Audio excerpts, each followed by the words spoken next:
خواهر قصه میکنه میگه اکا ساعت 3 شب ای پدر ما دولینی زد از دنیا گذشت.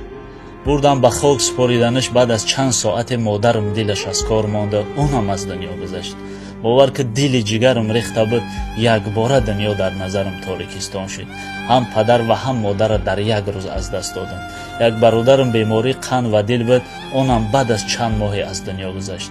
یک برادر دیگم در غریبی بود، авария کرده، اونم از دنیا گذشت. این قدر غم و درد زیاد مرا به بیماری گرفتار کرد که توبت نشونده است. دائم طعنه ینگه ها را میشنوم. او میگم ستاره بدم در آسمان کنده شدم. او من دختری بیاته و بیاچه شدم.